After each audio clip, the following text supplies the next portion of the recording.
বাকি বিল্লাহ রাহমাতুল্লাহ বাকি হুজুর রাহমাতুল্লাহ আলাইহি অনেক বড় মানুষ ছিলেন, বড় লোকের ঘরের ছেলে ছিলেন, কিন্তু ইলম শিখার খুব শখ ছিল। ইলম হাসিল ধর্ম নবীর দ্বীনকে শিখতে হবে, নবীর কথাকে জানতে হবে। কোথায় আছে খবর পেলেন বাগদাদে, এই কি বলে মদিনায় ইমাম মালিক বলে একজন বড় মুহাদ্দিস আছেন, তিনি হাদিস পড়ান। বড় লোকের ঘরের ছেলে, টাকা পয়সা নিয়ে সুন্দর মা বাবার কাছে বিদায় নিয়ে জামা কাপড় পরে একদম জাহাজে চড়ে বসেছেন। জাহাজে করে মদিনায় মক্কা জেদ্দায় আসবেন, ওখান থেকে নেমে মদিনায় আসবেন, প্ল্যান প্রোগ্রাম নিয়ে বেরিয়েছেন। বাস রাস্তায় ঝড় ঝঞ্ঝাতে পুরো নৌকো লন্ডভন্ড, জাহাজ ভেঙে পড়েছে, কোনো মতে যান নিয়ে সব সম্পদ টাকা পয়সা সব শেষ। আপনি আমি হলে ঘর ঘুরে যাব। বলছেন না, নবীর সুন্নাত হাদিস শিকার নিয়ত নিয়ে বেরিয়েছি, আর ঘর ফিরে যাব না। অভাবীর মতন খালি হাতে বেরিয়ে চলে গেলেন। হাঁটতে হাঁটতে হাঁটতে হাঁটতে পৌঁছাচ্ছেন, কখনো কারো কাছে মেহনত করেন, কিছু কাজ করেন, কিছু সম্পদ করেন, করতে করতে মদিনায় এসে পৌঁছালেন। মদিনায় এসে মসজিদে নববীতে বলছেন যে ইমাম মালিক কে ভাই? লোকেরা বলছে কেন? শুনেছি তিনি হাদিস পড়ান।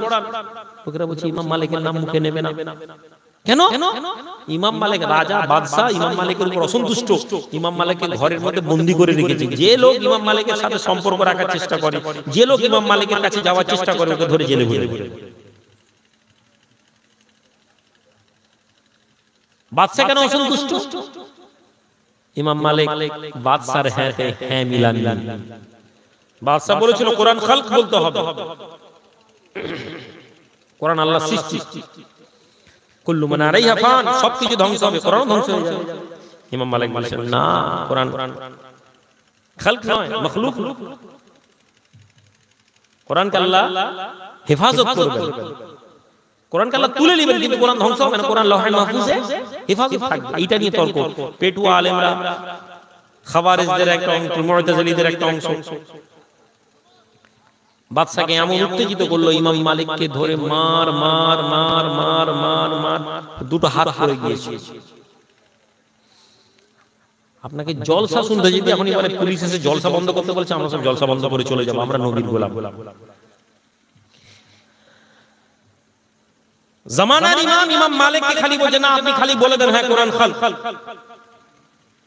আপনাকে এত সম্পদ, এত টাকা, এত ইজ্জত, এত পয়সা দিব, আপনি ভাবতে পারবেন না। মালিক রাজি হন। ফলে বাদশার অত্যাচার শুরু হয়ে গিয়েছিল। মারতে মারতে মারতে মারতে এমন হয়ে গেল, কোমরের যে দড়ি বাঁধা ছিল, একটা কোড়া পড়তে পড়তে একটা কোড়া পড়েছে, পড়তে ইমাম মালিকের চোখ থেকে পানি এসে গেছে। চোখ থেকে পানি আসছে, কি ব্যাপার? ইমাম মালিক বলছেন আল্লাহ তোমার জন্য মার খাচ্ছি, আমার হাত পড়ে গেছে, আল্লাহ এই জালেমদের কাছে আমার সতরটা তুমি নষ্ট করে দিও না। কোমরের দড়িটা ছিঁড়ে গেছে, পায়জামাটা খুলে পড়ে গেলে আমার সতর খুলে যাবে, আই আল্লাহ তুমি আমার সতরকে হেফাজত করো। মানুষজন সব দেখছে ইমাম মালিককে মারছে, যারা দেখছিল তারা মুসলমান। আপনি কি মনে করেন হক কথা বললে আপনার সাথে গ্রাম আসবে?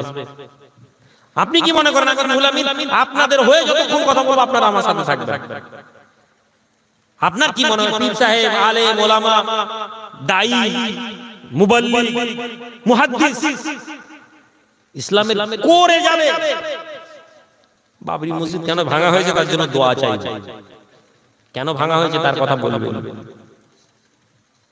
অন্যায়ের প্রতিবাদ নবী কিভাবে করতে বলেছেন আলেমরা বলবেন, দোয়া চাই, সবর করুন, দোয়া চান, সবর করুন, দোয়া চান। নবীজি কি সবর করার দোয়া চাইতে শিখিয়েছেন? সবর আপনি আমাকে গাল দিবেন, আমি সবর করব। আপনি আমার নামাজ পড়তে গিয়ে আমার রাস্তা আমাকে আটকাবেন, আমি ওখানে সবর করব না। এটা হচ্ছে ইসলাম। আমরা কি বলছি, বাবু জালেম লোক, পার্টির লোক, এখন কি বলবো, ছেড়ে দাও। সরকারের বিপক্ষে বলছে না বললে আপনি বলছেন হুজুর সরকারের বিপক্ষে কেন বলবেন? সরকারের বিপক্ষে আজও বলছে, আগামীতেও বলবে। নবীর জামানার সময় থেকে, পর থেকে নিয়ে খলিফার বিরুদ্ধে থেকে আরম্ভ করে নিয়ে জনগণ, আম মানুষ, হাক্কানি আলেমরা সব সময় হুকুমতের বিরুদ্ধে বলেছেন। সরকারের পক্ষে বলা সহজ, সরকারের বিপক্ষে বলা রাসূলুল্লাহ সাহাবাদের আমল। জোরে বলুন সুবহানাল্লাহ। আজকে আমরা কত টেকনিকের সাথে বলছি, ওই রাজনীতি কি আজকে আছে? কত হিকমতের সাথে কত হুজুর আলেম না বাবা, ওই রাজনীতি তো নেই, ওই রাজনীতি। ভাই কোন রাজনীতি আছে ওইটা বলুন। আপনাদের এই ক্ষমতা নেই প্রশ্ন করার আমাকে। আমি রুহুল আমিন হাবি যাবি ঘোড়ার ডিম বকে যাব কি ভাই, ঠিক কিনা? আপনি জি, সারা জীবন আপনি এই জি বলতে শিখেছেন। আপনি দাঁড়িয়ে আমাকে বলতে শিখেননি হুজুর, এই যে কথাটা বললেন বুঝতে পারলাম না, আমি আপনাকে বেয়াদবি করতে বলছি।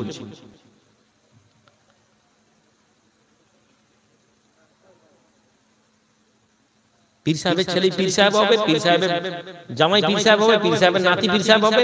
আপনি কখনোই প্রশ্ন করলেন হুজুর আমার ছেলে কি কোনোদিন পীর হতে পারবে না? এই প্রশ্ন আপনি করেন কেন? কেননা আপনার মাথায় ঢুকিয়ে দেওয়া হয়েছে।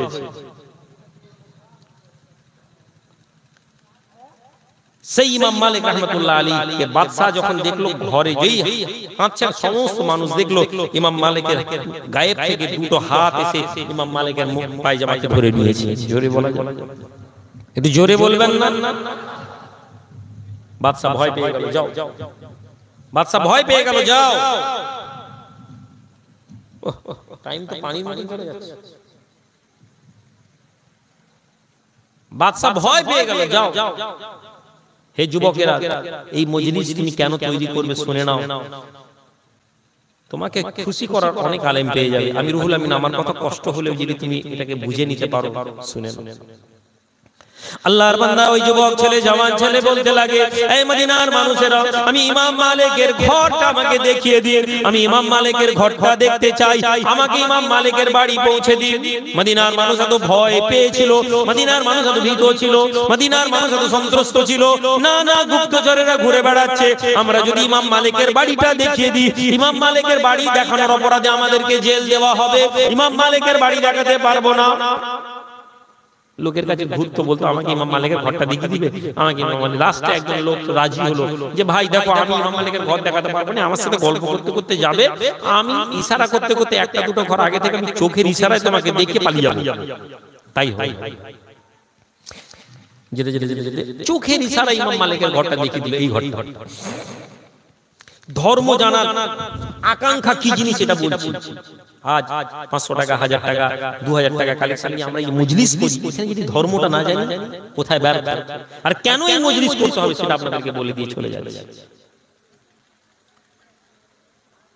দেখে নিল ঘরটা ইমাম মালিকের, ফিরে চলে এলো, হাতে জামাটা যেটা ছিল ছেড়ে দিয়ে ছেঁড়া জামা, হাতে কাপড় বেঁধে ভিখারি লেবাস ধরলো।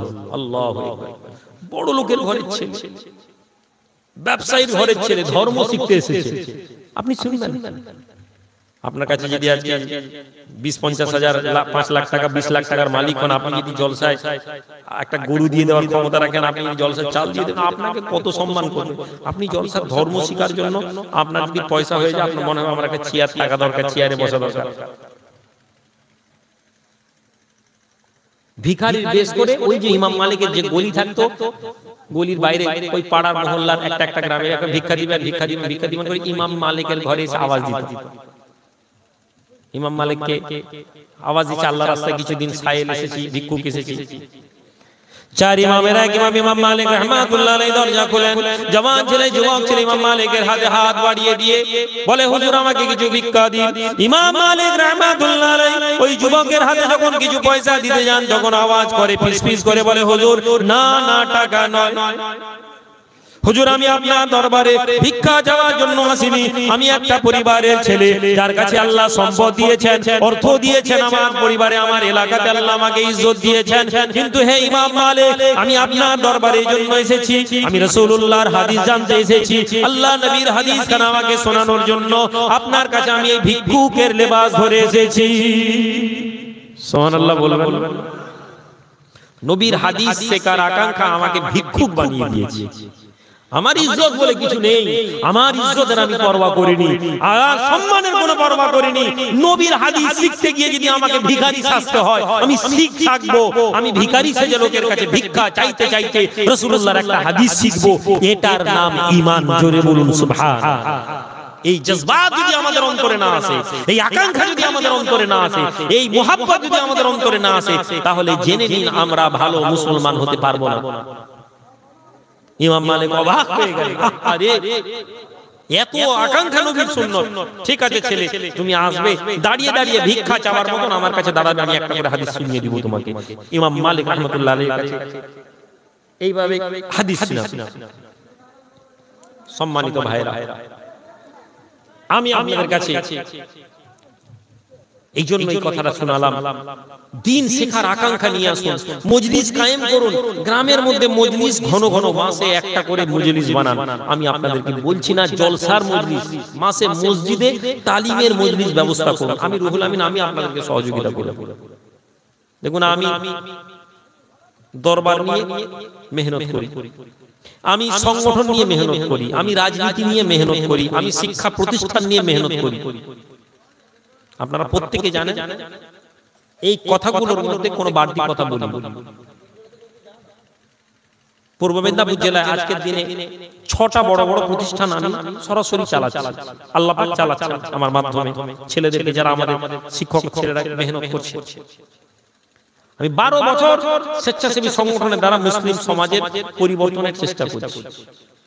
আমি পঞ্চায়েত ভোটে ছোট জায়গা হলে রাজনীতিতে আমি প্রবেশ করেছি।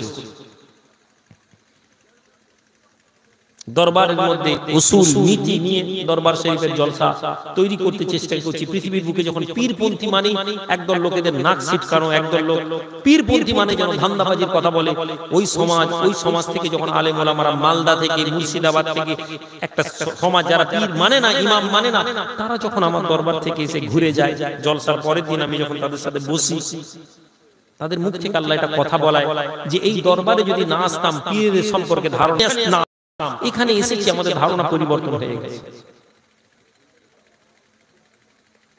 আর 5টা দরবারের মতন আমি চলতে পারতাম, আর 5টা দরবারের মতন আপনারা আমার মুরিদ, এমন ভাবে আপনাদেরকে পীর মুরিদ শেখাতাম, আর 5টা এই চিল্লে কথা বললে বেয়াদবি হয়ে যাবে।